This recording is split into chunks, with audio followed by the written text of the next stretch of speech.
Je m'interroge ce jour sur la question de la polémique née de la décision gouvernementale du plafonnement du prix de la viande de bœuf dans ce pays. Je tiens à préciser à l'endroit du ministre du Commerce que le plafonnement que vous avez arrêté n'est pas appliqué, comme celui que vous avez fait pour la bière. La bière aujourd'hui continue à coûter. Donc, sachez que vous n'avez plus votre pesant d'or et votre stylo et vos documents. Ça ne dit plus rien à personne. Face à la montée vertigineuse et des prix de la viande de bœuf enregistrés dans les marchés de la ville de Yaoundé au cours des 3 derniers mois, le ministre du Commerce, Luc Magloire Mbarga Tangana, a présidé le 23 juin 2025 une importante réunion de concertation regroupant les associations des commerçants de bétail et les syndicats de bouchers de la ville, laquelle ont également pris part le ministre de l'Élevage, des Pêches et des Industries animales, le sous-préfet de l'arrondissement de Yaoundé 1er et la Société de développement et d'exploitation des productions animales. Donc, on s'est contenté de ne rassembler que les principaux acteurs de la filière de Yaoundé. Au sortir de cette réunion, il a été décidé le retour au prix plafond en vigueur au 31 décembre 2024, à savoir viande sans eau, 3 000 francs CFA au lieu de 3 500 francs CFA, viande avec hausse 2 500 francs CFA au lieu de 3 000 francs comme c'était le cas. L'accélération du processus de structuration de la filière par la mise en place d'une interprofessionnalisation de la viande bovine et l'installation d'un pont bascule au niveau du marché à bétail pour permettre l'homologation du prix du bétail sur pied. Comment comprendre cette sortie des membres du gouvernement, puisqu'ils étaient deux, face à un problème qui perdure depuis plusieurs années et dont l'ensemble des mesures cosmétiques n'ont jamais solutionné le problème? Oui, il faut le dire. C'est des mesures cosmétiques qui, depuis bientôt 20 ans, sont prises dans ce pays. À l'approche des fêtes, on navigue. Lorsqu'on sort des fêtes, on plafonne. Lorsqu'il y a une échéance électorale en vue, on plafonne. On fait tout pour mettre des populations au juste milieu, histoire de dire on se bat pour vous arranger, on se bat pour ouvrir, mais pourtant, au fond, la douleur reste la même. Les années 2018, 2019, 2020, 2021, 2022, 2023, 2024 et 2025 en sont véritablement évocateurs. En 2022, le kilogramme de cette denrée, notamment la viande de bœuf, tant prisée par les consommateurs, est passé de 2 800 à 3 000 francs CFA, parfois 3 200 francs sans eau, et de 2 500 à 2 800 francs CFA avec hausse. Ça n'a rien dit au ministre du Commerce. Nous sommes en 2022. On est parti bien avant 2019, de 2200. On a franchi les bords sans que cela n'inquiète celui qui doit réguler, celui qui doit harmoniser. En septembre 2023, le directeur général de la Société de développement et d'exploitation de production animale a procédé à l'organisation dans les villes de Yaoundé et Douala des ventes périodiques et promotionnelles de la viande de bœuf. C'est ça aussi, c'est le ministère du Commerce. Il adore les ventes promotionnelles, il adore lutter contre la vie chère parce que le chef de l'État exige, c'est une politique du chef de l'État. Qu'est-ce que cela a résolu? Quel était l'objectif recherché derrière ces ventes promotionnelles? Point d'interrogation. Savez-vous que les causes de ces multiples hausses sont depuis longtemps principalement attribuées à la saison des pluies, dit-on, qui complique le transport du bétail depuis les zones de production jusqu'aux grands centres urbains? Pire, savez-vous que même pendant la période de sécheresse, dite de sécheresse, dans les régions septentrionales du pays, les éleveurs se retrouvent à partir ailleurs, en quête de meilleur pâturage pour nourrir le bétail.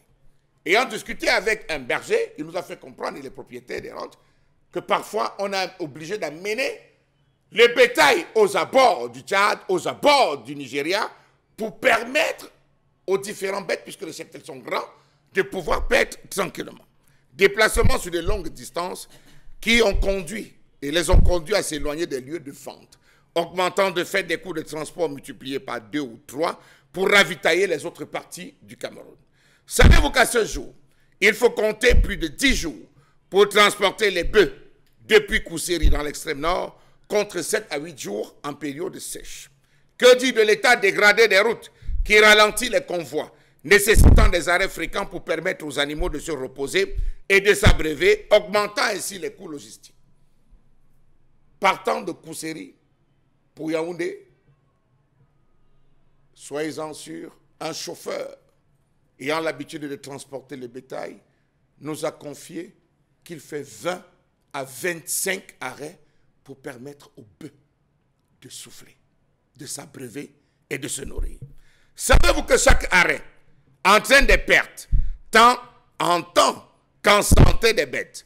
En moyenne, les propriétaires de bœufs perdent environ 300 000 francs CFA rien que sur un seul camion. À l'arrivée, sur les 30 bœufs chargés, il n'en reste souvent que 25 ou 20. Les autres sont soit décédés, soit trop affaiblis pour être commercialisés, avec le raquettage, ajoutons-le, des agents vétérinaires.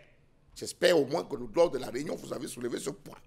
Tous ces aléas impactent naturellement le coût final de la viande, ce qui explique une grande partie, et en grande partie, la forte hausse observée sur le marché. Savez-vous que d'autres facteurs locaux, messieurs les ministres, les acteurs de cette concertation à Yaoundé, les frais de douane, oui, par tête de bœuf, on paye les frais de douane, les frais de manutention et les frais de stockage. Il ne suffit pas d'arriver à Yaoundé avec les bêtes pour que rapidement on les tue. Il faut sortir les bœufs, il faut les stocker, il faut les conserver dans des enclos locatifs qu'on devra payer. Il faudrait se rassurer qu'ils sont en bonne santé. Il faudrait véritablement avoir des gens qui vont les surveiller, les faire nourrir en attendant qu'ils puissent être commercialisés. D'où encore l'autre augmentation du prix. Est-ce que le ministère du Commerce, avec le ministère de l'Élevage, ont pensé créer des enclos municipaux, départementaux, tout ce que vous voulez, pour permettre à ceux-là qui arrivent de pouvoir parquer leurs animaux en toute sécurité, sans avoir débordé les frais? Que non. On va plafonner avec mettant une station de paysage pour vérifier véritablement le poids des bêtes. Est-ce que l'État pense à cela? Non. Savez-vous que de manière plus approfondie, le Cameroun peine à ravitailler efficacement ces 10 régions. Le Cameroun dépend en grande partie du bétail importé des pays voisins. Ça encore, ils ne l'ont pas dit. Du Tchad, du Nigeria et de la Centrafrique. Or, on observe actuellement une baisse progressive du cheptel sur l'État camerounais et même dans ces pays, dû à l'insécurité, aux aléas climatiques et aux conflits entre éleveurs et agriculteurs. On revient encore avec ce conflit entre éleveurs et agriculteurs dont l'État peine à régler. Vous vous rappelez la fameuse question accès aux sources d'eau. Les agriculteurs veulent de l'eau pour arroser leurs plantations, leurs champs, veulent irriguer des tuyaux pour pouvoir permettre à leur production de prendre corps. Les éleveurs, eux, ils viennent avec les cheptels, ils ont besoin que les bœufs s'abreuvent. Ah oui, ça pose la question de l'eau. Même le ministère de l'eau et de l'énergie est concerné.